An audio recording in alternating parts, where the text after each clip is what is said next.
I'm excited to talk about a lot of it because I haven't really talked about it on any pod or anything recently. So, I mean, the last pod I did was in like 2018. Really? And so much bullshit's happened since then. So. Well, I mean, I have to imagine you, career-wise, artist-wise, you got to be in a very different place than where you were 3 years ago. The weirdest I've ever felt because it's like, I don't know. I feel like I'm in such a unique position with all of the many different things I'm doing. You know what I mean? And how I got here is so random and stupid because I was like kind of writing it down like today and like yesterday just so I kind of remember a lot of it. And I was like, damn, like all this really happened in this order and it makes no sense. Well, I mean, we'll get into it, man. We'll see if we can make sense of it. But yeah, no, definitely. Because I mean, obviously, I've been listening to the pod for forever. I think honestly, since it first started. Like, man, I mean, that I love hearing that, man. That makes me happy. Yeah. And I've been following what you're doing for a long time, man. And you were part of this too. I mean, you helped me set up the Discord for the pod and all of that, man. So, your expertise was... I think I've listened to like 80 or 90% of the episodes. There's a couple I've skipped just because I was like busy that week. But every time a new one comes out, I'm always like, okay, yeah, we gotta... It doesn't even really matter sometimes. If I just vaguely know them, I'm probably gonna like listen, like, oh, yeah, dude. I mean, that's the way I am with podcasts. I like to... And sometimes, I mean, even with guests for this show, there's people who we get pitched or, someone's like, well, what about this person? I'm like, I don't know anything about that person, but sure, let's try. Yeah.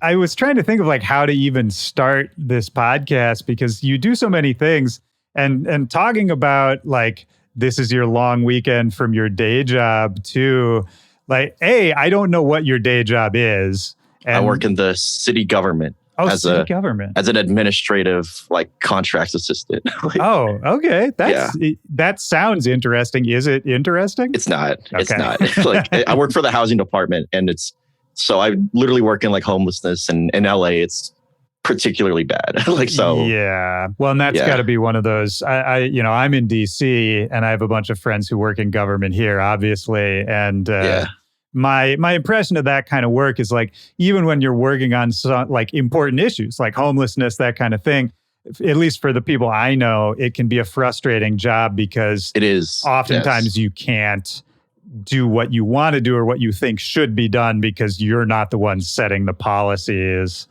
that kind of thing.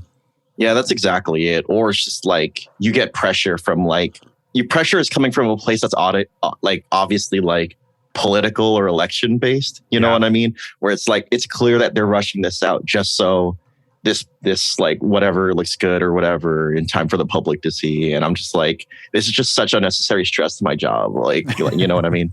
Like, I can only imagine. What's kind of nice is it's very repetitive work. So I get to basically just kind of zone out and listen to whatever while I'm doing it. Like, Well, that's good, man. I mean, definitely, those kind of jobs. I think it's funny as artists and people who make stuff, we forget that like a lot of times what we're making is being consumed that way, like in huge numbers, like people at their jobs doing repetitive work or just something on in the background to get people through their days.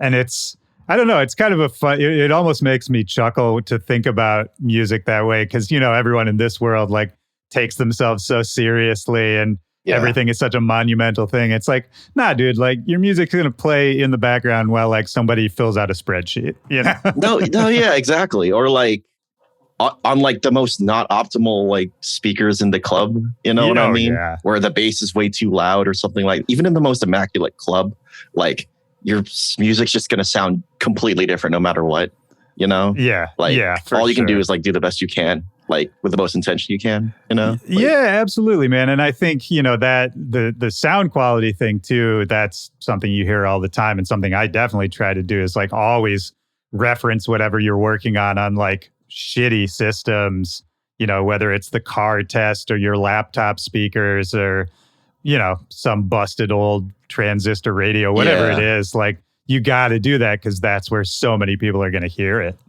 Exactly. Yeah. So you're doing like 8 million things, and we'll get into like all the different things that you do. But between all of that, like you're putting out an album, you're working with Brownies and Lemonade, you're running a label, you're working a full-time job for the city. Like, how do you? I also do graphic design. Yeah, graphic design. Thank you. Yeah. Yes. And so, like, with all of this, how do you manage your time, man? Like, is it like seasons where you focus on one, then focus on the next a little later? Or are you kind of doing everything all at once? Google Calendar is my savior at this point. One thing I do is I make the Google Calendar my to-do list. This is one of those productivity tips I learned on YouTube is you just schedule out like 3 hours of like, okay, I'm only going to work on X project or for like Y company or Z gig, whatever I'm working on. You know what I mean? Like, and nothing else. The hyper focus, is super helpful. Yeah. I'll grab some tea, like kind of like I have right now, tea. I got some as well. Cheers. Yo, cheers. Let's go.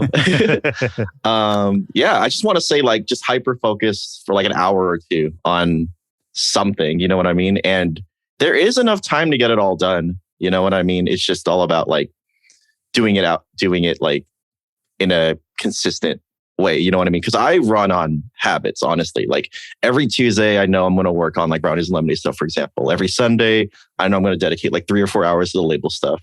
And I just do everything like that. And when like gigs and stuff pop up, I know to take priority over that. I don't have a manager or anything somehow. So I just have to learn how to do it all by myself. So I was going to ask you, man, if that ever came around, because I remember like a long time ago, probably a year or more, you were asking me some stuff about management, just general, what to look for in managers. What does this kind of shit mean? I was wondering if that had evolved for you, because I think your profile has definitely evolved since then. I think like it takes a lot to convince me for management. Yeah. Like I've been approached by like maybe 5 or 6 different people or like companies or whatever. And I just have an extremely specific vision for like where my artist project is going to go and where my label stuff is going to go. And there's some jobs, like for example, like the Brownies and Lemonade stuff or my graphic design work that I just have to do by myself. Yep. And there's not like a task or anything I can really delegate to somebody else. You know what I mean? So like, I think the artist management thing will come really soon, but it's going to take a lot to convince me, basically. Good. It's just because as like arrogant as it sounds, I kind of know what I bring and who I want to bring it to. You know what I mean? Dude, and it's not arrogant at all. I think that's, I mean, I hope any other aspiring artists, people coming up right now, hearing this, like listen to that, because it's so tempting when you've been working for a long time and things finally start moving. And then people start paying attention. It's really tempting to just lean into that and be like, oh, management, yes, like let's do everything now, finally. And the longer you hold off, man, the better it's going to be, for real. I think there's a common misconception like a lot like around my like my friends and like kind of smaller artists I talk to. And I think it's like widespread across everything, not just like electronic music, that like your manager is going to do like literally everything for you, come up with all these different ideas for you. And it's just like, nope. No, like it's really all got to kind of come from you. And then they help you execute on your vision by being like just an additional brain, an additional set of like hands. You know what I mean? Yep. Like, yeah, exactly. Yeah, exactly. Yeah. They're the ones you actually that, helped like, me realize that advice too. Oh, I'm glad, man. I'm glad to hear that. Yeah. Cause that's the thing, like management. And I mean, I have an amazing manager. Managers are very important, but you're absolutely right. Like they don't do the work. You do the work. Like, what they do, like the better work that you do, the better they will be able to perform their job. But like, it's not like they come in and fix something for you, you know? Yeah. You gotta kind of have the clear idea of what you want to do. And also be able to like communicate it clearly too. Oh, yeah. You know, like being truthful. Like I imagine if I had a manager, I'd have to be extremely truthful about what I want. I'd have to say like no to some things, you know what I mean? Which I already kind of do, but telling somebody else to like say no to things is a little bit, it's different. You know what I mean? Yeah. It's not necessarily better or worse. It's just different. No, I mean, sometimes it's nice because then you don't have to be the jerk, but, but no, I know exactly what you mean. like you have this strong vision for what you're doing. And I think listening to the new album, which I think by the time people hear this, the album will be out. Yes, third places. Yeah, yes. man. So listening to that, I think it was the first time where I really understood the vision of it, or at least felt like I really got what you were aiming at. Not that I didn't like other stuff that you've done, but this one I was like, oh, this is like a fully realized kind of body of work. And it's interesting, man, because I know you've been making music and involved in the scene for a long time, but you're still also like a up and coming artist, right? Really small, quote really unquote. Small. Yes. So have you always had that kind of vision? Have you always been able to be so specific about your ideas, to know what you wanted to do, that kind of thing? Like when did that come in? Because I really think you kind of nailed it on this one. First of all, thank you. I'm glad you really, really liked it. Like, this is probably the one where it took the least amount of effort to kind of like track list it, but the most amount of effort to actually like make the songs. Yeah. I guess to answer your question, I never really thought about what my quote unquote sound would be or something until like, I want to say 2019 or so, where the music I've been producing since about like summer of 2016 or so. And in 2019, when I just graduated college, I really wanted to like fuse. This is kind of the ethos of all of my music, just plain and simple. I just want to fuse like the ideas of dance music and like trap music alongside like down tempo electronica, IDM, like experimental music. That's all I want to do in a nutshell, because I just love both of those types of music to death. And I think it was around 2019 where I really, really started to explore like experimental music in a really, really deep way and deeply try to understand it and make it. And then I think my music's only got better as my understanding of experimental music has gotten like more deep, because prior to like 2019, I was just going to LA clubs. I was listening to like, festival trap mixes all day, listening to like all these live streams and different bass music and all this mixtape stuff that was coming out on like SoundCloud and all that. And I want to say like, once I started to understand where both sides were coming from, because at the end of the day, it's all dance music. It's supposed to be fun, futuristic. There's this like kind of stigma around experimental IDM, electronic music, intelligent dance music or whatever. There's a stigma around it, which I kind of understand, because a lot of it if you don't know where it's coming from, it sounds really pretentious. Like you don't know, like, oh, it's just guys making these complicated ass rhythms just to like mess with people's brains or whatever. Yeah, just to show off. Yeah, exactly. And like, I can kind of see where it comes from, because when I look at like a lot of the modern people making it with their modulars or stuff or whatever, like they're not really musicians. They're interested in making sound. And that's cool. That's insanely cool, because we need people like that, you know, but I'm interested in songwriting and like dance music to get people to dance, and I think even the greatest of greats in the experimental scene, like they're also tapped into the dance music. Like I listen to like Four Tet, like kind of ramble on about how great like American hip hop, like MF Doom and like Quasimodo and stuff are. Or I listen to like Autechre talk about how insane like the Africa Bambaataa is, or like just a lot of the American hip hop and electro and stuff.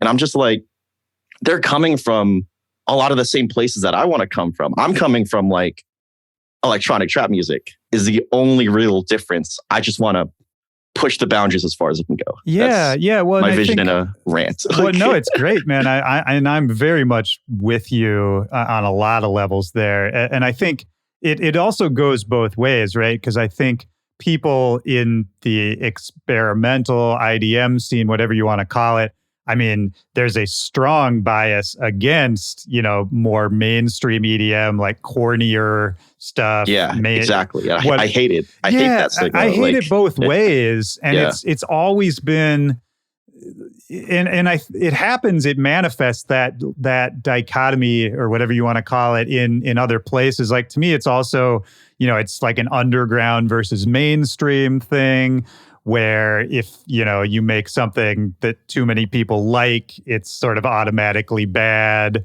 coming from like an underground mentality. Or where I think it comes from? I think it comes from a sense of like a little, I don't want to say jealousy, but it comes from a sense of like not feeling validated, because I see people like kind of start to shit on things that are like, oh, this is so simple. It's just an ARP with like a house beat or a trap beat underneath it. And I'm just like, well, yeah, some of the most incredible music I've ever heard is like stupid easy to make. Yep. And I think a lot of that hate kind of comes from people who do put in a lot of effort into making their music and aren't seeing the results they want. You know what I mean? Oh, absolutely, man. And that's, I think, one of the things that gets lost in that discourse. And I want to make it clear, like, I'm not really on either side of it. It just bums me out that both sides kind of go back and forth when I'm a lot more like you, where whether it's, super, super poppy, corny, like just dumb bangers, or whether it's overly complex, like mind-bending, weirdness, like I'm down for all of it. And a lot of it, like my favorite in both of those areas, kind of tickles the same spot in my brain anyway. But yeah, it bums me out that back and forth, because I never get it. I think you're right that part of it comes from a certain resentment from people who are not seeing the results that they want, or from the other side, from the mainstream side, people feeling like their work is being reduced, or, that their talent isn't being recognized because, it's kind of easier to because paint it's like them appeals with to a masses. And it's easier to paint those people with kind of one-dimensional brush, which again, I get it. I get both sides, but I'm glad you're doing it the way you're doing it, man, because I think not only is it authentic to you, but it's also a cool idea that no one's really executed in this way before. It's just like, that just little flip on that idea of combining two different sounds, but just the way you're doing it and the things you're choosing to include, I hadn't really heard it before that way. So it's cool, man. I'm glad you're doing it. Has it been not a struggle, but have you seen people starting to get it more recently? Yes. And what's funny is the people that usually get it are like other artists and other DJs, which is sometimes honestly where you kind of got to start. You know what I mean? Because if I can convince like some DJ who's been in the game for like 15, 20 years, who's probably heard all the different reams of like electronic music, that I'm doing a combination that's different. I don't want to say I'm inventing a new genre. I don't really like, it makes me feel a little bit dirty. It's a little bit, this is my opinion. I feel like it's a little disrespectful to the genres that kind of came before me to say I'm inventing something new. I'm just combining two different things that I really, really care about, you know? But when I see like, you don't want to label it anyway, man. I think the label thing can get dangerous. It's nice for like quick branding, but you can get trapped in it so fast. Exactly. Yeah.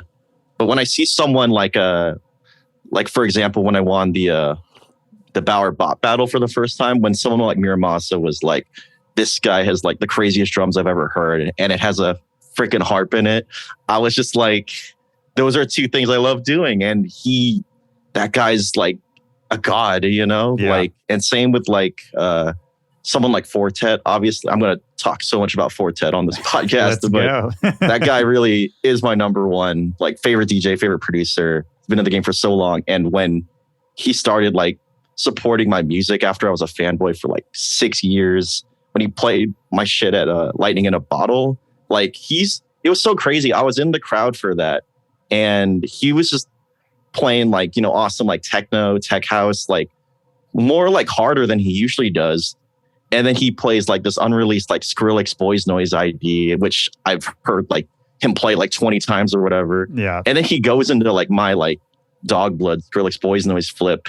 And I was just losing my mind. I was like, this man played me after the gods, Right. And I just couldn't believe it in that moment that like someone of his stature, who I took so much influence from, was down that I was combining his work with more, I guess, harder accessible EDM stuff or whatever. That was such a confidence boost for me when that happened like a couple of months ago. Yeah, man. Have you gotten to talk with him much in general? Because I know he's been supporting your music a bunch, and that's like that meeting your idols thing can always be an interesting moment that way.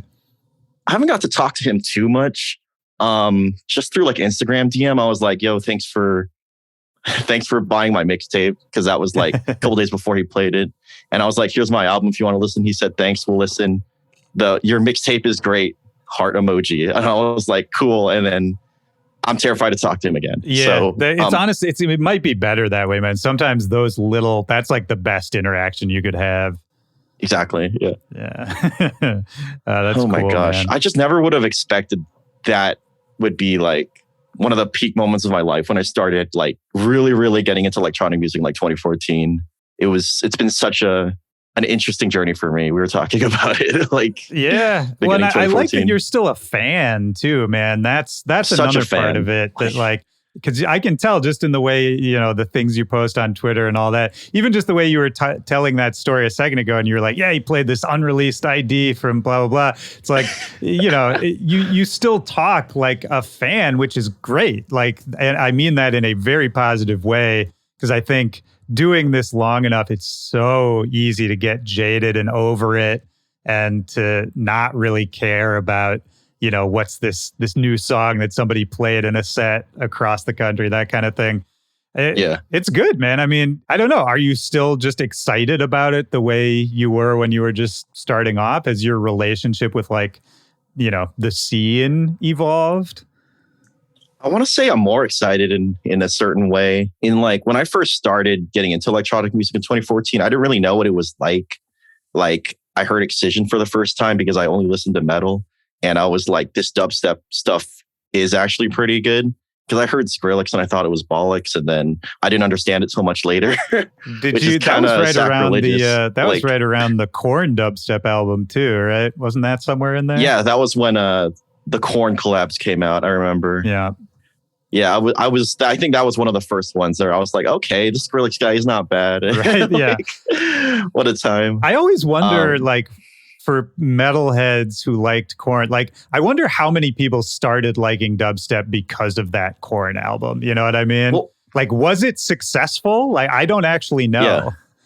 I don't actually know too much about Korn. Those are the only, like, Korn songs that I really, really know. I was more into like thrash metal and like death metal, progressive death metal and stuff. Like my favorite bands are like Slayer and like Veil of Maya and like Cannibal Corpse and stuff like that. Like those guys will forever be like my faves, you know. Yeah. But it's so funny how I went from that to Excision, and then I got exposed to like Martin Garrix and like Hardwell, Armin van Buuren on the Ultra live stream in 2014 on Twitch, and I was like, this stuff's incredible. Like, I don't know how it happened, but I do know that same stream I saw. Who did I see?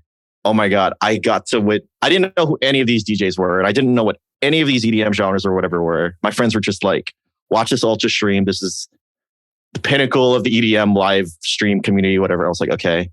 So, and then I saw the Bro Safari Ultra 2014 set for the first time. And that blew my mind because I've never heard someone mix so many different ideas and songs and reference so many different things so quickly.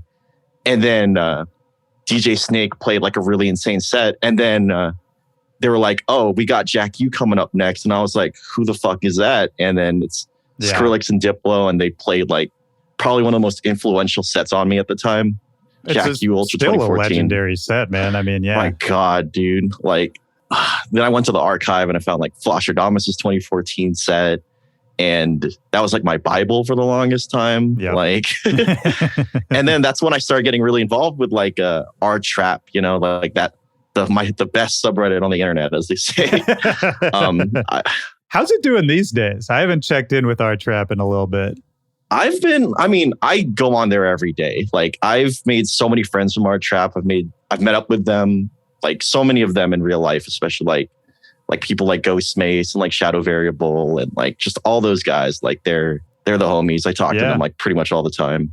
I've been on internet forums like my whole life, so it's like it was not a problem for me to give my like totally unsolicited opinion on trap music. Like, yeah, no, of course. I mean, I had written down that like we need to talk about the internet at some point here, because I feel like that for you, like, I don't know. It's interesting to hear about like, you know, learning about dance music through a live stream. And I read in some old interview of yours that, you know, you were saying that like for a while you weren't going out that much, even like once you were into dance music, just because I don't know if it was like anxiety or or like crowds of people or something. But it sounded like for a while you were kind of only experiencing the scene through the internet, which I think is a really interesting lens on it. Yeah, it was when I was in college. There was just I went to college out in UC Riverside, probably like an hour and a half ish east of LA. So there's just nothing out there straight up. Like I would have to travel so far. I didn't have a car at the time. I didn't have any means of going to LA. And I don't know, there was just no shows that I was like super like, I really wanted to go to, either because like I didn't want to go out like all that way. I'm pretty introverted and stuff like by nature. But I love loud club social music. I mean, I only really started I wasn't really shy to shows though. I loved going to like the concerts they had at my university. Flostradamus headlined my freshman year and I lost my mind. Oh, sick. That must have been great. And then my second year, I don't know how UC Riverside pulled this off, but they got DJ Snake, they got RL Grime, they got The Naked and Famous, they had Anna Luno, and Vince Staples, and I was losing my mind. I was front row. I didn't go with any friends. I was just like, I got to experience this on my own. Yeah. I mean, the beauty of college shows are kind of the best, like both from the fan and the performer perspective, because for performers, it's like just the energy is just wild. It's kind of lawless. It's like way less structured than, you know, like a pro show. But, you know, sometimes the parties are even better. And what's great about the college booking is oftentimes it is just college kids who have been given a budget, like a crazy budget from the school, but there's oftentimes like no oversight. So yeah, they'll just go and book like their favorite random people, even if they're not the biggest names at the time. And exactly. Yeah, it's so fun, man. That must have been a blast. Yeah, it was so insane. Like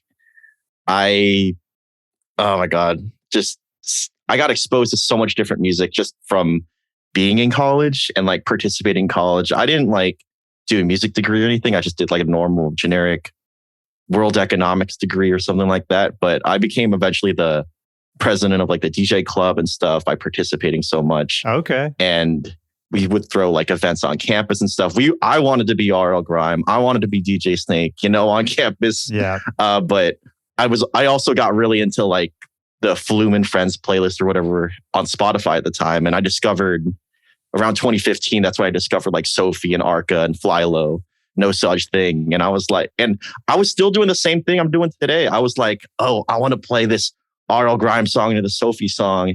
And all my friends were like, what are you doing? Like, who are these people? Like, but I was just like, no, trust me, this is fantastic, you know? Would you do it at the parties, at the college parties?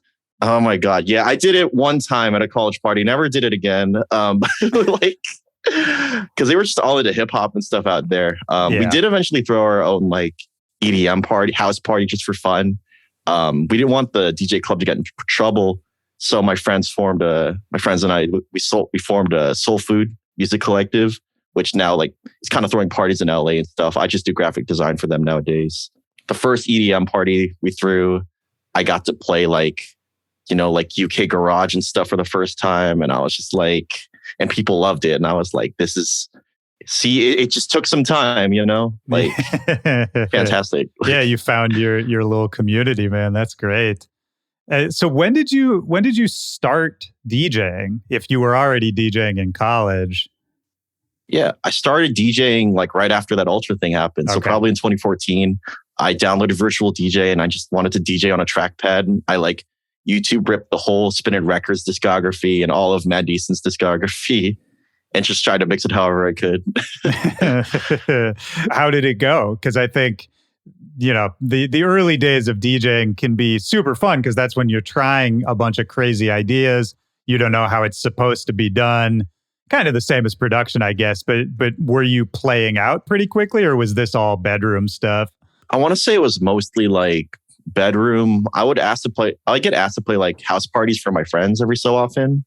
But usually I just be playing like hip hop or like more like of the mainstream like house stuff that I could get away with. You know what I mean? Occasionally I drop like one party favorite track or something like that and people would like it, because that's just the crowd was really tough at the time in college. Yeah. But I did start playing out. And then I eventually, this is actually incredible. Somehow in 2017 or so, when I was still in college, one of my friends linked up the DJ club with Brownies and Lemonade, who were kind of just starting to pop off at the time. And my friend was like, hey, you should do a big auditorium party in Riverside. And they seemed super down for it. And they kind of asked us to help promote it. And they were like, yeah, if you want, like one of you guys can like open for this Brownies and Lemonade show. And I'd never been to a Brownies and Lemonade show, but I'd seen all the like crazy stuff that was going on Twitter. So eventually I like opened that like Brownies and Lemonade party in Riverside at this big auditorium of like probably like 1.5K people. Yeah. And I finally got to play like everything I really, really wanted to play in my life. I got to play like down tempo stuff. I got to play like crazy house music, Skrillex remixes of stuff. I got to end with like some future based like Jersey Club and like ended it with like one of my songs that was whatever at the time, but I still got to do it. Man. And was that the first time you linked up with Brownies and Lemonade? Yes, that was the very first time I got to meet the whole team. I got to meet Kushan, I got to meet Chad, I got to meet Jose, Eli, like all those guys. Some of the nicest guys ever, and also some of the most hardworking guys ever for y'all that don't know. Yeah. Like when we're all talking and like meeting up and stuff, I can just tell like how hard they are going behind the scenes. I cannot even comprehend it. Well, I mean, it's incredible, man. And, I've had Chad on this podcast and I love all those guys, but I mean, it really is what they're doing right now. There's, of course, other people doing good work in this space and throwing cool events, but like the way they're doing it right now and the level they're doing it is just wild, because not only is it so successful and like they're doing cool parties and whatever, but it's also the ethos behind it. They haven't dropped the ethos even a little bit. And that's so hard to do when you are doing shit on the level that they are doing. It's impressive, 100%. Man. Yeah, they are. I'm actually really glad that they were kind of my first like exposure to the music industry, because not only like are they very like hardworking, but they're very like genuine guys. You can tell they really like the shit that they're putting on, and they're like genuinely very excited by like all these kids going wild, at these parties and stuff. Yeah, I mean, they're still fans too, right? Like I was saying about you earlier, I can tell from them too. Like they're still super stoked on nerding out about this shit. And yeah, that's another thing that's hard to find, man. It's impressive. I love that they're like super down for risks too. Like just risking it with like some crazy fringe pick. Yeah. Like they'll be like, we didn't know when we woke up this morning for the show, we did not know this person was going to headline. And I'm just like, yeah, that's probably the truth. Like, yeah. It's the beautiful thing of like, they're very authentic in the sense that like, everything is a little last minute and thrown together in like a fun way. But then also, I think they're so smart about the way that they present that energy, the way they market it and post about it and all that. Like it's also packaged up very smartly. It's that combination of like the two sides, the duality of it. I think that's why it works. Exactly. Yeah. And I look up to them so much. And some days I cannot believe I get to like help out with them and work with them. I mean, as long as we're talking about them, let's talk about your role there. Because what is your official title there now? Is it just A&R, head A&R? What is it? I think it's just like A&R, social community something. I don't know, like something like that. I just say A&R and like social/community. I don't know. So I do the Open Ox Arcade show, which happens every Tuesday, 7 p.m. Pacific on Twitch, the Brownies Lemonade Twitch. We just accept demos from literally anybody. You don't need a subscription. We just take it all for free. We partnered with like the Audius streaming platform to help kind of facilitate that. Yep. It's great, man. I've watched you guys a bunch of times. Yeah. Yeah. We just listen to like 20 demos every week. We don't filter it. So you get like our live reactions. And what's crazy is so many people of those people that submit go on to like release on these big labels. And it's just insane seeing their progression. You know, you can tell that they're really trying to get heard and they have like the chops to back it up. You know, you need both. Yeah. For people trying to like, you know, submit demos and kind of get your music out there. You need like consistency. You need the chops and you need the attention. One of my favorite things is like, we got to know you. We got to know about you and we got to fuck with you. You know, that's really it. Like for a lot of things in this music industry, you know, like. Yeah, man, absolutely. I mean, that's advice I always give to people who ask me how to get involved with that kind of thing is you kind of just have to show up and support a thing for a long time and just become a known quantity, you know, like, oh, this person's always here, like hanging out, having a good time, supporting. Like if I know somebody and I know that I like somebody, I'm going to be so much more inclined to like really pay attention to what they're doing, you know? 100%. It's like the human relationship has got to come first. So, I mean, for you as an A&R, what does that mean for an organization like Brownies and Lemonade? Are you just kind of trawling the internet to find people they might want to book? Is there like releasing plans for them at some point? Like, what does your role there entail? It's a little bit of just like getting to know a lot of artists, you know, because I think as they kind of grew in size, you know what I mean? Like it takes a lot of time, you know what I mean, to kind of keep your ears to the underground and to like get all these opportunities and know what's going on like up in the big music sphere, you know what I mean? So I think my job is more so just being on the lookout for like this upcoming like small talent and stuff. For you guys that don't know, I also curate and help update the Brownies and Lemonade Fresh Batch playlist. In my opinion, honestly, one of the best EDM playlists on Spotify because it's like, you know, you got your like big dogs, your big releases of the week and stuff, you know, but at the very, very bottom, you know, where we just try to include like people that are genuinely super good and really pushing boundaries, you know, and for me, I feel like that's like the nitty gritty of my job. It's like the people with maybe less than like, I don't know, 20,000 monthly listeners. I don't know the number, but just really, really small people. I've put people on this playlist that have like less than like 200 monthly listeners just because they're making insanely good stuff. And I want to support them and I want to let them know like, hey, my eyes on you. You know what I mean? Yeah. Which is the best, man. That's like exactly. when you're a little baby artist, it's so hard to know if anything you're doing matters or like if you're doing the right thing at all.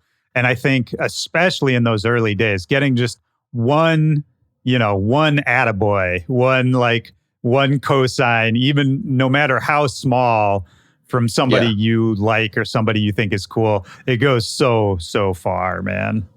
Oh yeah, I agree. And it's just like, I want people to discover this, you know what I mean? Because I've gone to Brownies Lemonade shows for so long. I know exactly what the guys like and I know exactly what I like. And honestly, it's like really overlaps, you know what I mean? And sometimes I'll just be showing this music to the guys and I'll be like, this is insane. Like, you know what I mean?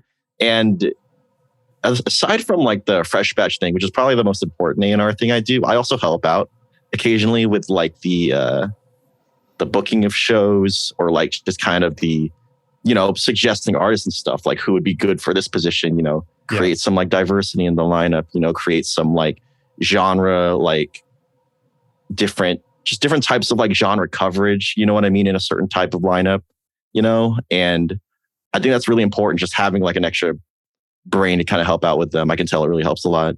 Oh man, yeah. I mean, 100%. And the diversity of their lineups, both musically and just like actual, people diversity is another thing that I love that they've stuck to so hard. I mean, I think it's like a defining thing about Brownies and Lemonade at this point. I hesitate to use the word disruptor, but to me, it's like you gotta imagine other entities, big fests, all that kind of thing. Look at something like Brownies and Lemonade. It's like, well, this is an obvious example that this can work really well. So like, why aren't you guys doing it?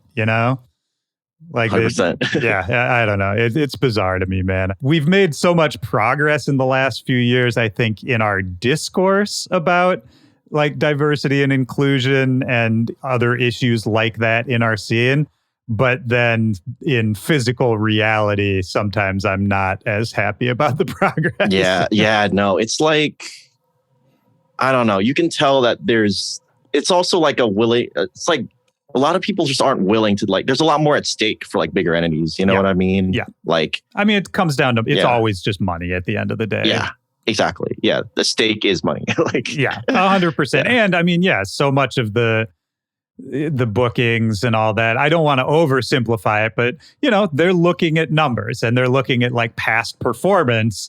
And if you're an artist who has been historically excluded and you don't have that history of performance because you've always been excluded from it, then those bigger entities are less likely to give you a shot.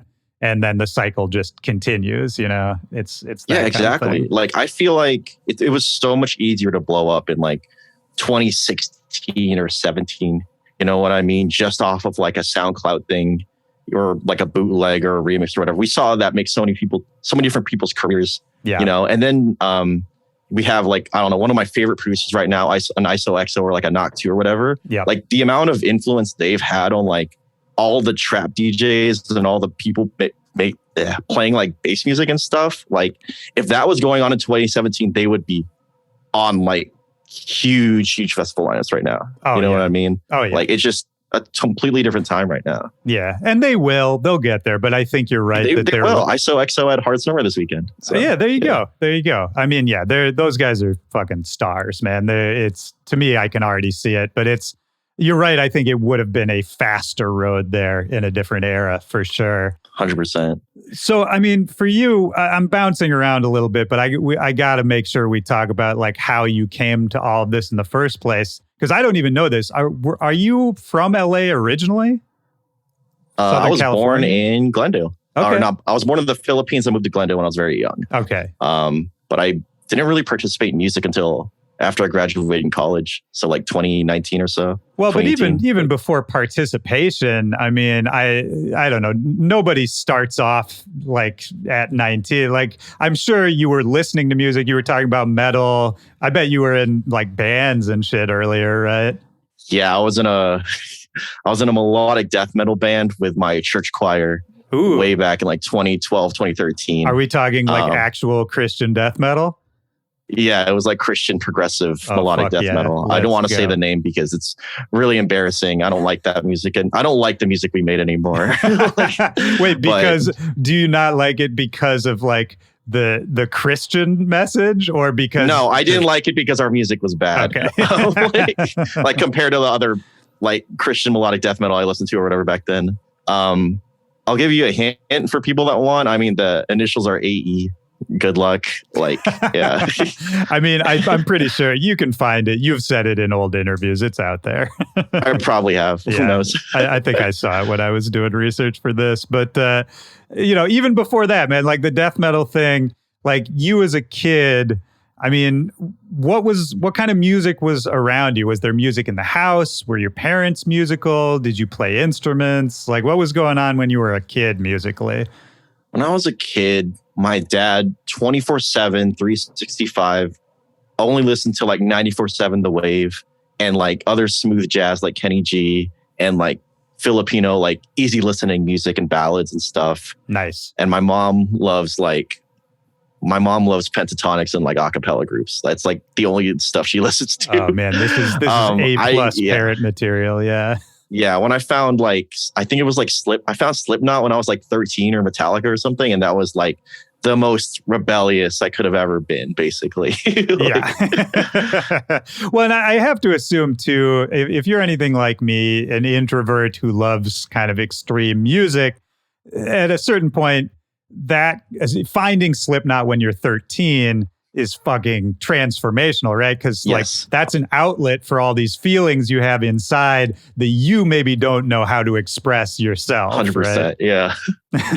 Oh my God. Yeah. What's crazy, I actually still listen to Slipknot nowadays, especially their first two albums. Yeah, they like super hold up, super sample based, super like all out aggressive. And God, this is my producer brain rot talking. It's mixed so well. Oh, it is. You can hear like all the different percussion and all the different samples, and the vocals are super clear. I'm just like, okay, no wonder I like this shit when I was like 13 compared to like, you know, the other like low, you know, like demo recordings and stuff at the time. I just didn't know what it was. Yeah, well, that's Ross Robinson, man. If we want to keep nerding out on the producer side, yes, like, that's right. Yeah, I mean, he produced so many of the seminal nu metal albums that all have the, you know, a lot of the ones that were kind of drawing from outside influences and using weird ideas or samples. A bunch of bands had DJs in them, you know, that kind of thing. And whatever you want to say, looking back on like the quality of some of that music, like, it's still interesting to me. And at the time, it had the same energy that were the same like crossover energy that we've been talking about this whole way of like, this appeals to a broad base of people who have maybe not heard these sounds combined that way before. Yeah, that's why people hated Slipknot, because they were combining like, you know, extreme like metal and death metal tendencies with like, you know, jump the fuck up breakdowns and like, you know, auto-tuned vocals and stuff. Like, they hated that. You know, you read all the like metal blog stuff, people did not like that stuff. And it's honestly like the same inflection is still going on throughout dance music. You know what I mean? Like, oh, dude, it's just in a different way as the internet's evolved. You know what I mean? I mean, that's why I'll never be able to hate on corny EDM in general, because it's like, nah, man, like, I grew up listening to like Limp Bizkit and Slipknot, like 1, 2, 3 jump, man. That's integral to the music, you know? Like, I think what's crazy is like, to kind of relate it back to like the electronic music I listen to now. Like, I listen to like Autechre, who are like the pillars of like experimental music and IDM. These guys released a fucking 4-hour album and then an 8-hour album. Then they do like a 16-hour DJ set, and it's like all quality, and it's like the most experimental shit I've ever heard. And then they'll be like, Skrillex, he's fantastic. And I'm like, yeah, exactly. Like, come on. They get it, man. Yeah, they know. Yeah. Okay, you're a teenager, you hear Slipknot, you're into metal, that kind of thing. You go on to college. Like, what did you think you were going to be doing? Like, what was the path? Did your parents expect something out of you? Were you intending to go a certain route, getting the degree? Like, what was going on at that time for you before the music really became like a serious thing? I just wanted to survive, honestly. That was like the only thing. I got like the most generic degree I could in the end, because I wanted to like secure an office job or something in case I needed. Was money tough growing up? Money was kind of tough growing up. A lot of my family works in the city government, which is where I would end up kind of going, you know, but it was like stable and secure. Yeah. You know, I don't know. My parents, which is actually really nice, they never really forced me in any certain direction. They just made suggestions about the stability of stuff. Yeah. You know, and I think they did give the right choice in the end. They gave me the choice of like, you know, we really want you to finish college and we really want you to like, you know, have a stable job, but feel free to do whatever you want in your spare time. And that's how all of my music stuff would probably not have been possible if I didn't go to college. Even though I didn't go for music, like, I mean, I met Brownies and Lemonade. I started producing. My DJing got 10 times better. You know what I mean? I started this stupid meme thing called Plurgati Boy 420 in college. Like, we got to talk about that too. Yeah, no, please. I've been meaning to talk about it with somebody. Yeah. Oh my God. I have it written down. I didn't realize it went that far back, man. I mean, for people who don't know, how would you describe it? And B, because I actually don't know, are you still doing it? Okay, so I would describe it as shitpost satirical, just DJ project. Plurgati Boy 420. For y'all that haven't seen it, it's the car with the flames on it. It's most famous for the infinite buildup meme, which actually got really popular on TikTok again recently, like 4 years later. Oh, really? It's back? Yeah, oh, that's amazing. I'm like, come on, you guys are still making this joke? Like, dude, the infinite buildup thing is incredible. It's like a genius art piece. Which again, for people who haven't heard it, you got to go like just search Plurgati Boy 420 on SoundCloud or other platforms, and it'll probably pop up. But basically, what you did was take all the buildups from like every popular EDM song at the time, and then just made a song out of those buildups. Like it's just one after the other for what, like 5 or 6 minutes? It's like 4 or 5 minutes. It's insane. It's like a brain breaking thing to listen to, but it's so good, man. It's just one of those simple ideas that once you hear it, you're like, it's perfect. It just encapsulates it's why I love it, man, because it encapsulates everything that people make fun of EDM for, and also why that stuff is great. You know? Yeah, exactly. No, as I was making it, I was like, why does this kind of work? Why can't I could just drop this into anything I want, and there's so much tension being built. Yeah. I actually started I got invited up to San Francisco to DJ, and people were coming up to me like, you got to play the infinite buildup. And I was like, no, that's so stupid. And then I was up there and I was just like, let's just see what happens. Yeah, like, and I've seen other people play it. I think 100 Gex played it on BBC Radio 1 in one of their mixes. Amazing. And I was like, come on. Amazing. But yeah, it's Plurgati Boy 420 is also full of like other troll edits and stuff.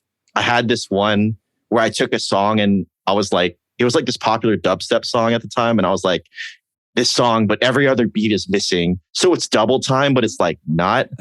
And then 3 or 4 days later, Quicks tweets out, he's like, yo, I remade this edit and I'm going to play it at Countdown tonight. And I'm like, what? And then, God, like who else has played? I think Mr. Bills played some Plurgati Boy 420. I think RL Grime played one once too. Yeah. I saw a video and I'm just like, I'm almost sure I have. I'm almost way sure out of hand. Yeah. Did you do one with Avicii, with Levels? Or am I thinking of somebody else? I think it might be somebody else. Okay. I don't remember if I've ever done it. I think I tried to like focus on shitting on like trap and bass EDM DJs at the time. That makes sense. But what I love is like it's your shit poster with a full catalog. Like I was looking back earlier today. I didn't realize how many of those tunes you had made. I was a busy man. I had a lot of funny to get out of me at the time. Well, that's another thing. Yeah. I in all of this, like you taking a shit posting side project seriously like that. Again, there's this like lowbrow, highbrow thing in everything you do that I really appreciate because it's something I preach all the time of like, yes, this is completely absurd and ridiculous, the thing that we do and a lot of the music that we make. It is very ridiculous, but also that's why it's great, you know? Yeah. To answer your question about if I'm still doing it or not. So in 2018, I released a mix under Plurgati Boy 420 called I Will Destroy EDM 2019.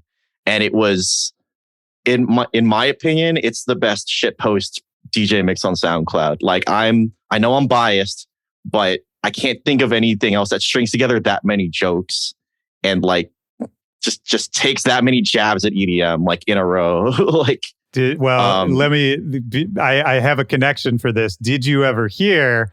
This is another era, a previous era, but did you ever hear the joke mixtape called Laugh Factory that I made with Kurt from Flostradamus? I don't think so. No, I'll send it to you after this because it was, we did it with Mad Decent and it was a similar thing where we sat down for days in the studio making parodies of popular songs and like really spent way too much time on it. And I mean, yeah, we did like We did Pond the Floor, replayed with like Tim Allen from Home Improvement, like Oh my sounds God. that we pitched up and down. It's a whole thing. Don't you feel ridiculous after doing that? Because I remember when I was making this Plargati Before 20 stuff, I would legit just start laughing to myself and be like, literally everybody's going to hate me for releasing this. I don't know if you felt that way. That's like one of the best times I've ever had in the studio ever was putting that thing together. Yeah, 100%. Yeah. No, I love that you're doing it, man. And so wait, are you still doing it? Because this is the 2019 mix we were talking about. Yeah. Okay. So it's a secret. I will not be able to tell. Okay. But I will say there's some stuff in the works. I haven't released something under that alias in like maybe 2 or 3 years with all the crazy stuff that's been going on. But I have some new jokes to make now. So we'll see. We'll see if that comes soon. Trademark. I don't know. I feel like we covered a lot of stuff here. There's so much more we could cover. I want to talk a little bit more about the Third Places album because that's ostensibly like the point of all of this. Maybe this is a good way to talk about your record label also because it's coming out on your label. And your last album, Nature System, came out on your label. And it's an interesting choice for me, man, from my perspective, when somebody just goes and does the DIY thing like out of the gates, as opposed to like there's another version of you where you could have, tried to like put this out through an established label and get the cosign from the big name, blah, blah, blah, which may or may not have worked out in the same better or worse way. But the fact that you just went and did it by yourself, I wanted to talk to you about that decision. Like, was it ever a decision to not do that? I want to say that, so to kind of explain the story of the record label, my friend Joseph, who is also similarly into like EDM and experimental music and the same stuff that I'm into, I met him in 2019 or 2020. And he actually formed the record label and I kind of came onto it later. I was actually the first release on that label, Tabula Rasa Records.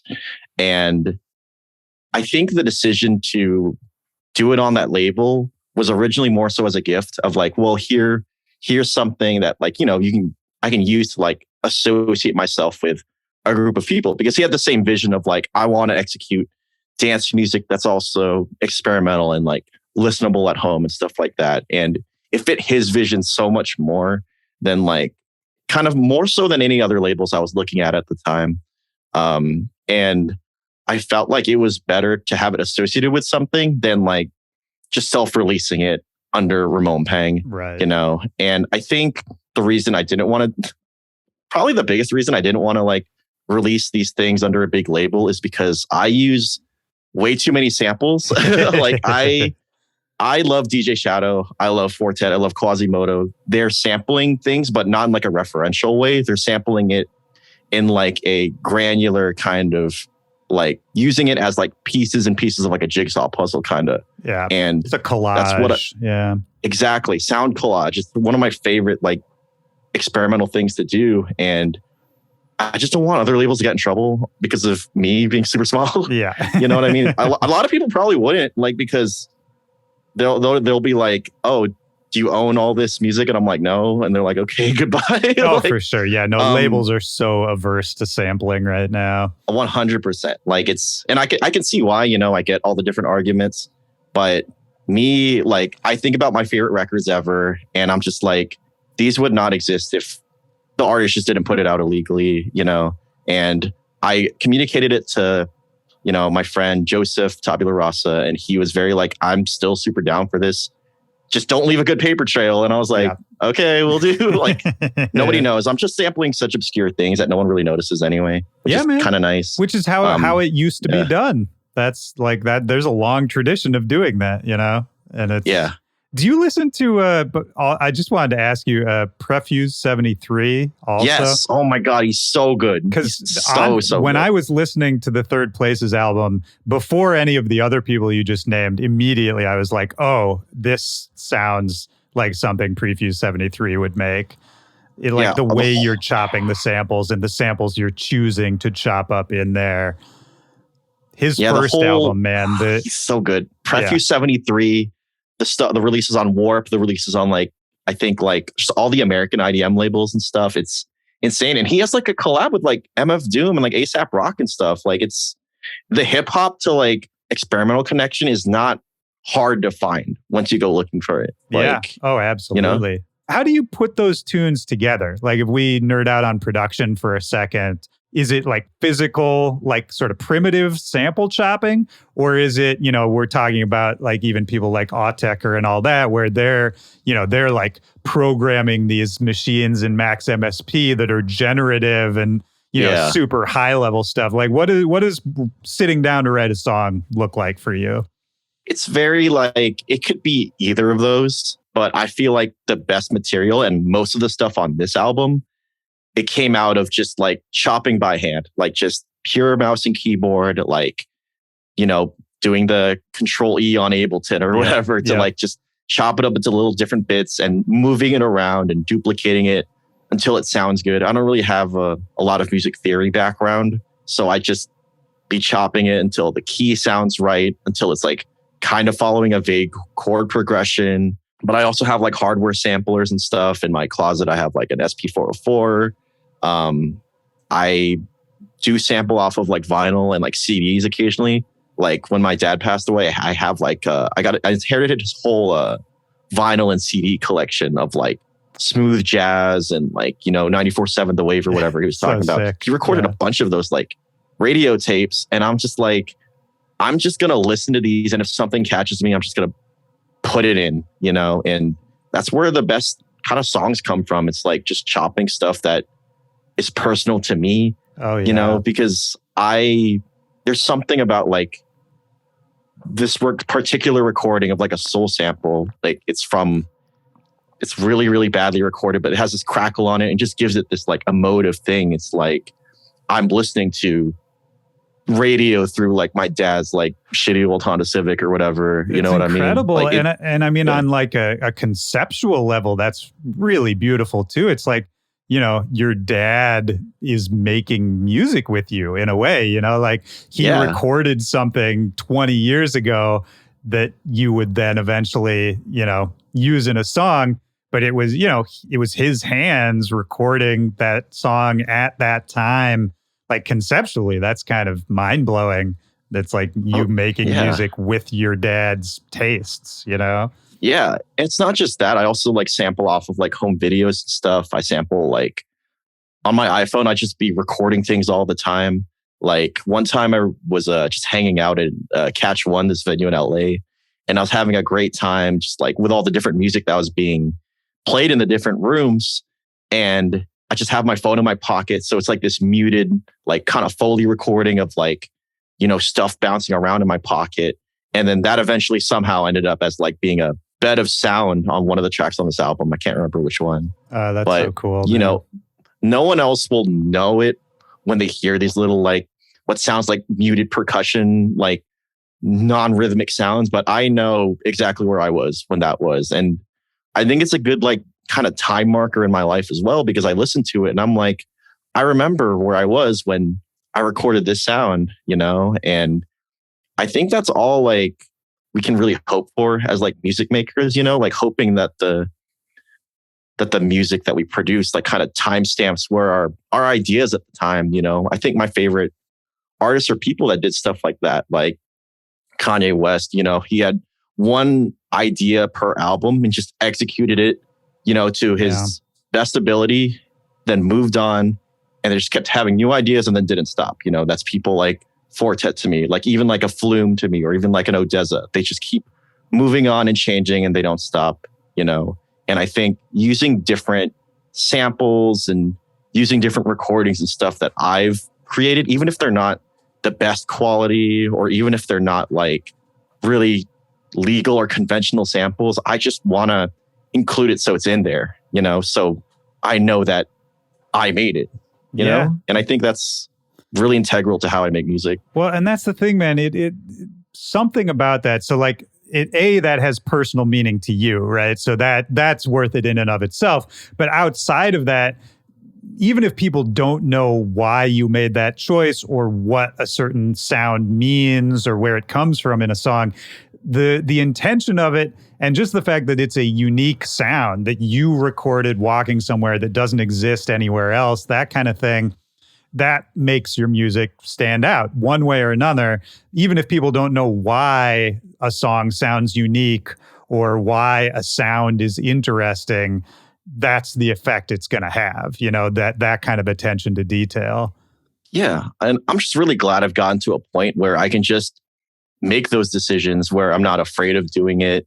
You're not going to find a YouTube tutorial on like how to add like personality and uniqueness to your music through field recordings. I mean, there probably is, but that's their way of doing it. I want to do it my way, and I think that's what's most powerful is that I know my way around like Ableton, which is what I use to create music. It's like I've gotten to this point where I can just flow around in Ableton and make decisions I want, in a sense that like the software and the music making does not get in the way of like my personality. I want to include like, the genuine sentimentality that I feel, or like the genuine like maybe sadness or like explosive like euphoria I feel on certain tracks. And I also want to explore like, I mean, there's a shitposty side of me. I want to be really cheeky even on my most beautiful tracks. Yeah. And I think it comes across too. And at least I want it to come across, and I think once I figured out that the personality infuses itself into the music if I let it, I think that gave me a lot more freedom to kind of make these decisions that are unconventional, Yeah, man. Well, how did you get to that point? Like how, being proficient in Ableton, that kind of thing. Did you have any kind of mentors? Was it just a lot of practice? Was it watching tutorials? How did you get there?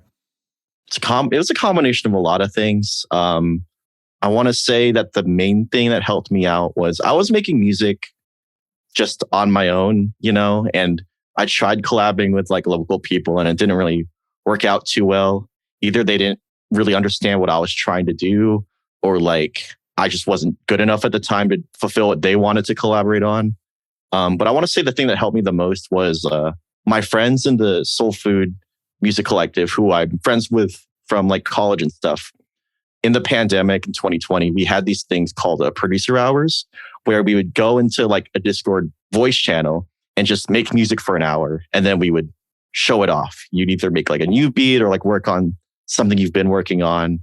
And I think segmenting 1 hour a day to just pure music creation has generated like some of my best ideas ever. Like, I'm sure a lot of producers like listening know the feeling of like where you make your best thing ever and you finish it in like an hour, 2 hours. You know what I mean? Like sometimes all you need is 1 hour to make your best thing ever. And if you do it every day, your chances of making your best thing ever just keep going up and up and up. And even if you don't make the best thing ever, you spent time in that workflow and figuring out like, okay, this is how I do this, or this is how this is where this thing is located. And little things like that, it becomes like your room, you know where everything is, like where certain things are hidden and located. And it's just a pure amount of time. You have to spend hours and hours and hours of your time in there and just knowing that, okay, this will all come to me soon. Yeah. And I think that's the most important thing you could do. Just spend as much time as possible so that you can make music without even thinking about it. Yeah, dude. I mean, you're right. That's the key. And I think one thing you said in there that I want to highlight is that it's not about trying to get something out of the session you're in right now, but it's more about knowing that if I just keep repeating this and doing this, good stuff is going to come out of it. And it's not so much about like, I have to make a great song right now, And it's more the practice and the repetition of it. And then over time, like you said, you just sort of realize you're like, oh, this is easier than it used to be, that kind of thing. Go ahead. I was going to say, like, I feel like once you get into the flow of things, you also have to give yourself, this is one of the best pieces of advice I've ever heard for overcoming writer's block. Like when I heard this piece of advice for the first time, on a fucking YouTube channel of all places. I was like, this explains my problem of why I can't release music so much, and this piece of advice is, if you're experiencing writer's block, you have to give yourself permission to write garbage.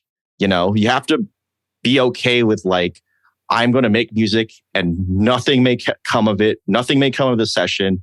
It might even be the worst thing I've ever made, but at least I wrote something, and if you still can't get that mental block out of your mind, then purposefully try to make the worst thing you've ever heard. And that might end up on my shitpost project or whatever. Right. Like, yeah. Even that maybe has a home. Yeah. I like that. Yeah. And was that, that time period, pandemic and all that, when we were all inside and online, was that also when you started doing a lot of those like Twitch beat battles, the Bauer one, all of that? Because I would imagine that is sort of a similar thing where you just quickly get better fast, Yeah, actually, that's exactly what happened. So during the pandemic, I got busy with making music for 1 hour every single day. I got busy with, this was around when we started doing the Brownies and Lemonade, like demo review streams and stuff like that. And Bauer was starting to stream on Twitch, who is one of my favorite producers ever. Shout out to him. He was doing these beat battles that were super casual at first. It was just like, here's a sample. If you're watching, make something in a week. And Bauer's going to listen to all the submissions on stream. He would listen to like 100 submissions, every single one, like 1 or 2 minutes long. And that's how he kind of got to know me. And I was just like, I don't care if this sucks. I'm going to enter every single time. And I entered 15 or 16 beat battles until I got second place. Four Tet so happened to be the secret judge or whatever. And that's how he first heard of my music. Yeah. And that made me lose my mind at the time. And that gave me such determination. I was like, I swear to God, next spot battle, I'm going to win it. And I won it. Mura Masa was like the secret judge. He said, I have the craziest drums and his harps are crazy. Right. And I was just like, all this work's paid off.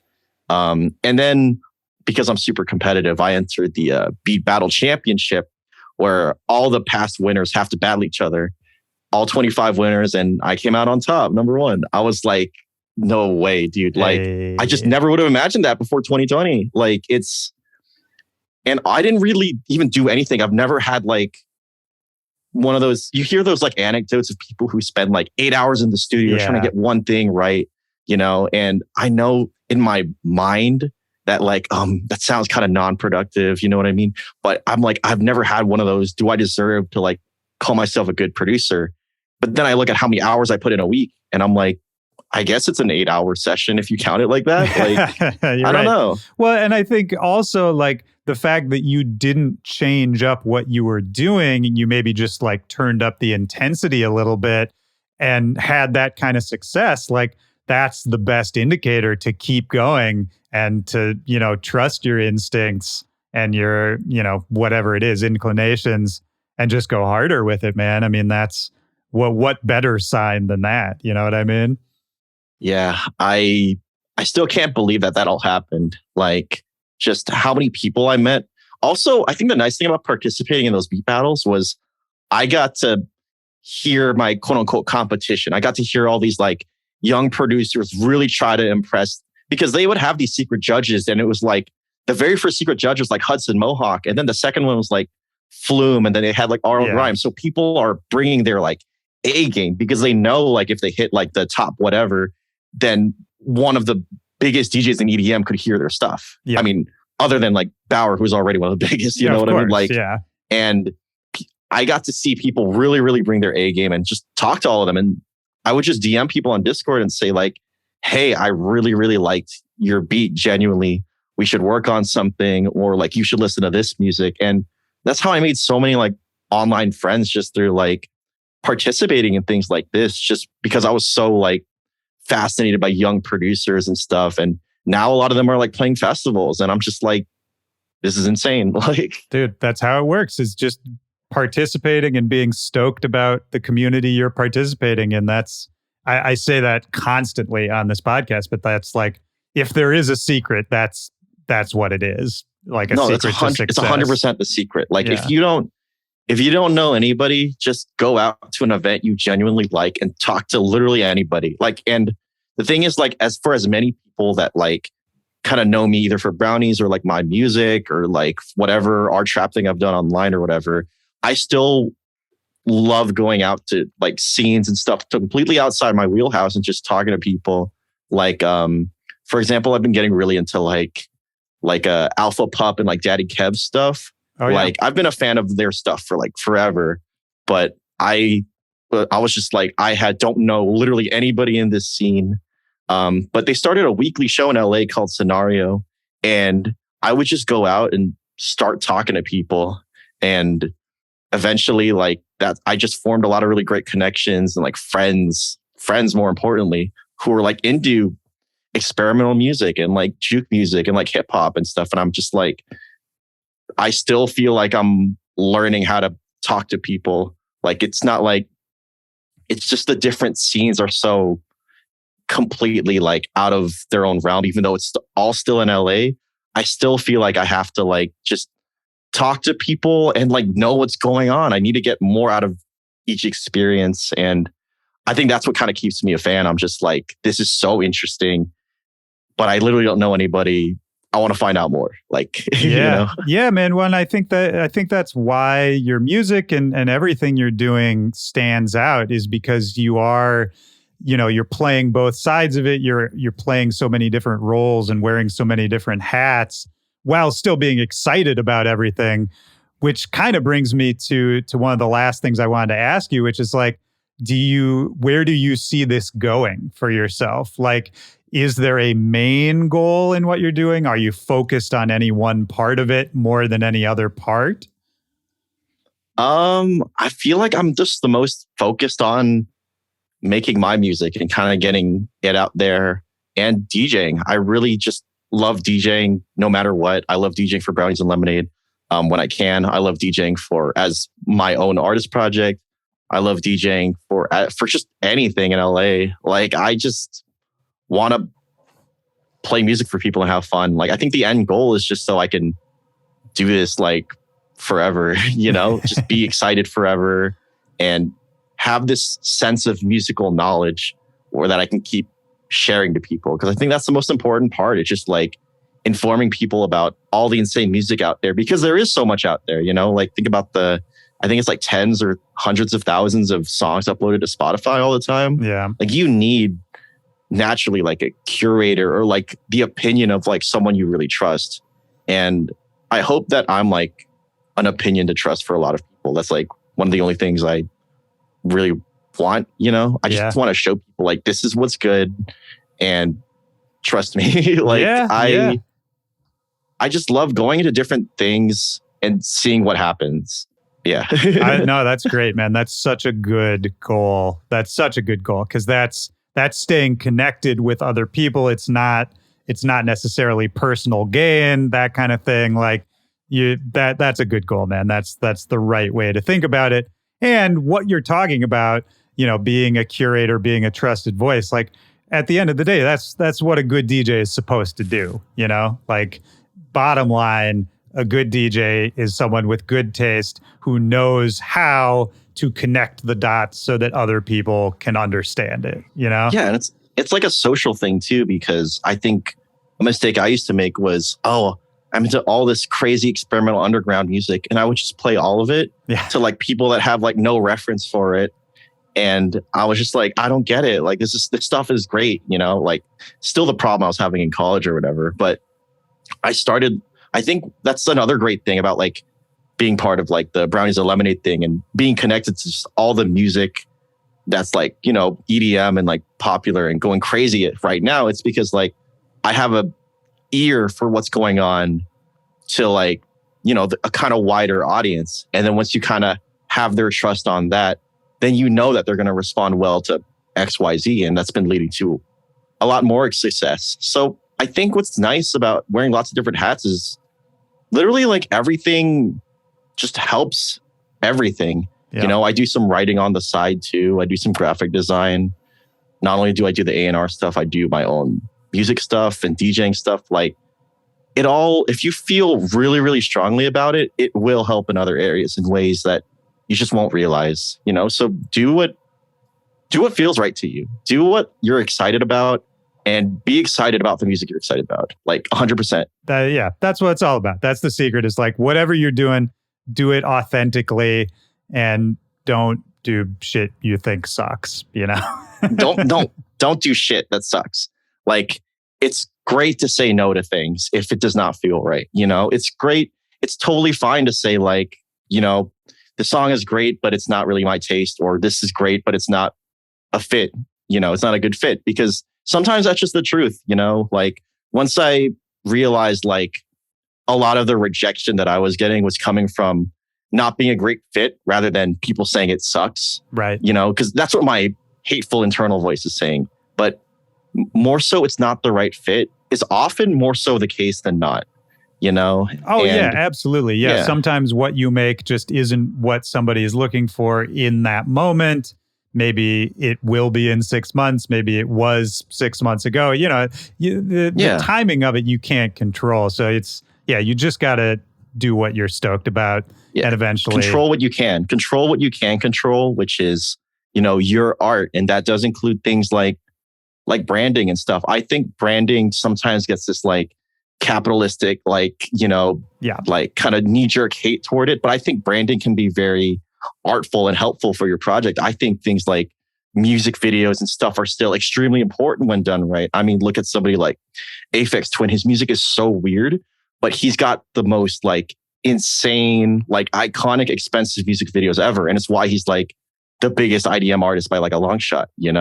He's got an insanely like recognizable logo. It's like stuff like that really informs your art. And again, it's like a personal decision whether you want to do it or not. But I think the stigma around it, especially around really like, I used to be really artsy type and I had that stigma, but then I realized not only does it help, it like you can play around creatively with like those ideas around branding, art, music videos to subvert people's expectations. And it's all just about like, dealing with the hand that you're dealt. I think it's all about once you have an idea, it's like, how can I work something I'm really authentically excited about in this particular space? Yeah, absolutely. And that's the ethos of everything I do. I love that, man. And I think you're in a long line of people who are doing that. And it's a lot of the people we've talked about. I mean, you mentioned like Hudson Mohawk earlier. I think about him all the time.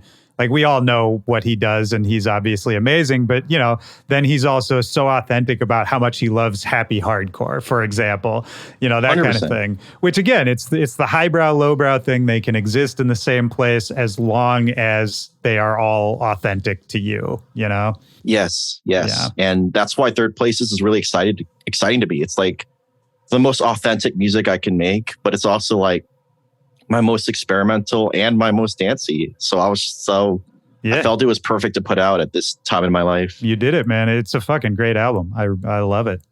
I really appreciate it. Yeah, man. I mean, is there anything else you want to say about that or about anything else before we wrap it up here? I want to shout out the people I've already shouted out. I want to shout out the Brownies Lemonade, Tabula Rasa Records, Soul Food Music Collective, Chat in the Chat, a lot of the Bauer people, and just anybody who's been, on our trap or like I've met at shows. Like, you guys really fuel and inspire me. Thanks for putting up with my shit posting on Twitter. Oh yeah, we didn't even talk about your Twitter feed. that could go on for like 30 more minutes. I know. That'll be part 2. Yeah.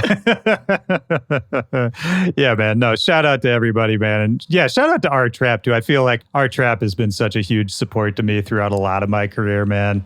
It's still going. It's very strong. They're very excited about like really deep stuff now. Like, they're equally as excited as like a Knock 2 ISO EXO as much as like an Ivy Lab or a G Jones, which is awesome. Like, yeah. Hell yeah, man. That's great. I love internet communities that stick around long enough to kind of have like a lore to them. You know what I mean? Yeah. There's so many art trap stories I could have told, but another day. Yeah, for sure. That's a whole nother podcast. Well, fuck yeah, dude. This is great. Since you listen to the podcast, you already know what I'm going to say, but last question I have to ask. Just looking for a time from your life, a memory, a moment from your life when in that moment, music really, really hit you hard? No wrong answer. First thing you think of. I mean, I'm going to say the one that I said earlier. I think when Four Tet played my Dog Blood like remix at Lightning in a Bottle, I was there in the crowd. I couldn't even speak. Honestly, I felt like a moment like that was going to happen soon, and I was going to be really embarrassing on the video recording, but I just couldn't even speak in the video. I'm just like, this does not feel real right now, because it was just a combination of everything that I really wanted to achieve, and to get the validation from like probably my biggest idol, my biggest inspiration, Four Tet, was like, it meant so much to me. Like all the kind of doubt I had about like whether people were really, really going to dig this stuff, whether it was like EDM people were going to dig this stuff, or like experimental, like heady people were going to dig this stuff. I think that just made me realize in the end, it all didn't really matter, because since I loved it so much, that he, or like literally anybody who was in that crowd, like could get into it. And that gave me such confidence, and I'm still riding off of it. It's been like 2 months and I'm still not over it. Good. So, yeah. I hope you never get over it, man. And that was when music was like, it all just culminated for me. Yeah. Like, yeah. It's a beautiful full circle kind of story, man. And two things on that. A, I think it's good that you didn't have anything to say, that you weren't like narrating some video of what's happening, because that means you were a little more in the moment. And it's like, you know, those moments are few and far between. You gotta be present for those. So I think that's great. And B, I think it's cool that I would say you are probably allowing other people to have those moments through the work you're doing with Brownies and Lemonade and all that, and kind of keeping that going, man. So yeah, thank you. Fuck yeah, man. It's great. I love it. Wow. Yeah, thank you for having me on, man. Whew. Yeah. This was really, really fun. Yeah. Really good. I think we covered like pretty much everything I wanted to. Yeah. I'm looking at my notes here. I feel like we hit most of the stuff. You know, we could absolutely keep going just because it's fun to talk about this shit. But yeah, I think we did pretty good. I'm very excited. I mean, I've been a fan, obviously, of the podcast for a while. So it's going to be a little surreal that I'm on it too. So, oh, dude, I'm stoked. Yeah. And again, it was like something where I'm just like, hey, I like this podcast. I'm going to participate in the community. And then bam, here I am. Dude, 100%. And absolutely, yes. And I appreciate that. And it means a lot to me. But I do want to say before I go, like, the reason I wanted to do it was because I heard your album and was like, this is a great album. Like, thank you. Aside really from all the other that. stuff, I've always been a fan of you as a person, a producer, all that. But then your music is on its own, man, really phenomenal. So keep doing it. Yeah, I can't explain how much that means to me. It's like, fuck. Because like I said, dude, I know you from the fucking Certified Trap docu-series. You said all that you said all that shit about like, oh, I think hip hop and electronic music are gonna fuse together in a cool way, you know, like, and I'm just like, that's so fucking true. I don't know what either of these genres are, but yeah, at the time. Yeah. I don't even remember what I said there, but yeah, that sounds like something I would say. Yeah. I mean, so it's just surreal and awesome that, you know, we get to talk like this, you know, and that you're a fan. I mean, I've obviously been a fan of your shit forever. I mean, even in college, I forgot which one I dropped. I remember I dropped one of your songs and I got like an insane reaction. It was like 100 BPM. Oh yeah, I had a couple of those. Was it the one that sampled Mike Jones 281? No, I think it was, what was it? Could have been, I made one that was like a bootleg of Jack, that Breach song. That one's sick. I know that one. Oh no, it was with Brills. What WTF? Oh yeah, that was the classic. Oh yes, yeah, that one. Yes. Was holy big. shit. Yes, no, like let's keep talking, man. We gotta keep it going. Yeah, no, absolutely. This was super fun. Oh, this is like great. one of the most. This is probably the best pod I've ever done. I mean, so hey, thanks, man. I was just riffing when I was talking in my head. I'm like, damn, I'm really saying shit.